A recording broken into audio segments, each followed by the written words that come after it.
मौलाना शफी थानवी रहमतुल्लाह अलैह से किसी ने पूछा था कि जैसे पहले बड़े बड़े आलिम पैदा होते थे, इतने बड़े बड़े आलिम होते थे, मतलब पूरे देश में उनका नाम होता था, पूरे पूरे इलाके में उनका शोहरा डंका बजता था।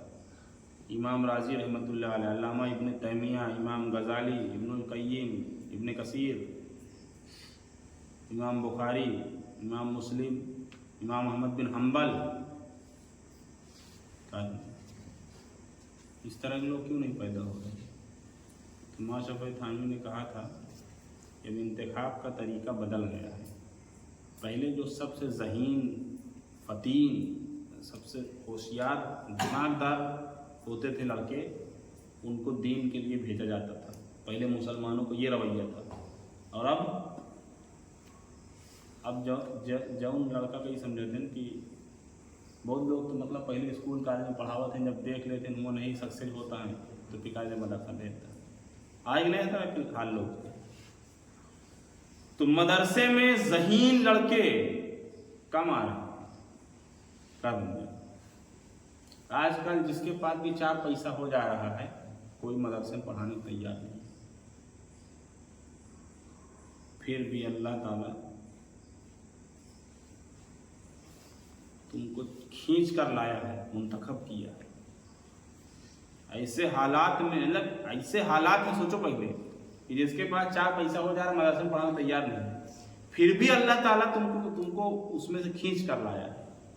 ऐसे हालात में से अगर बहुत अच्छा हालात होते कि लोग खूब मदरसा भर भर के अपने लड़कन में भेजत होते,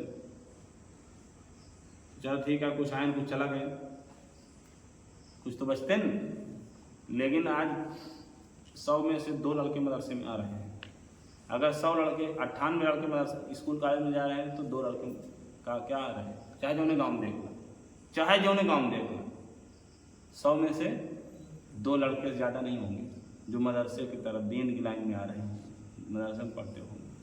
फिर उन जो 100 में 2 आते हैं ना, उस 2 यानी 100 में से 2, अगर 500 में से कितने बनेंगे? 10 बनेंगे। 100 में से 2 तो 500 में से कितने बनेंगे? 10। फिर वो 10 में से जो 10 लड़के 500 में से 10 आए हैं, वो 10 में से सिर्फ एक ही जो है मंजिल तक पहुंचता। ये सोचो पहले, वो 10 में से 10 नहीं पहुंचते मंजिल तक। यहाँ कई लोग बैठे हो 30, इसमें से 3 4 5 लोग जो है, इससे सही रहोगे सब पहुंच सकते हो। लेकिन हालात जो हैं अक्सर बेशतर जगह, और कोई मतलब हाफिज जगह कुछ जने छोड़ देते, कुछ जने जो ना 1 आध 2 साल अरबी फारसी पढ़ के छोड़ देते, कुछ जने पंजुम तक पढ़ के, 4 तक पढ़ के छोड़ दें। मंजिल ये है कि मतलब कम से कम दौरा हदीस तक पढ़ लो, उसके बाद दौरा हदीस तो कम से कम कर लो, जिसको कहते हैं हाँ आलिम बन जाए, समझे ना। ये भी अगर मंजिल मानो तो वहाँ तक भी बहुत कम लोग पहुँचते हैं, समझे ना। 10 में से 1 ही 2 पहुँचते हैं। सोचो पहले कि 500 में से 10 आए, उस 10 में से 1 2 पहुँचे मंजिल तक।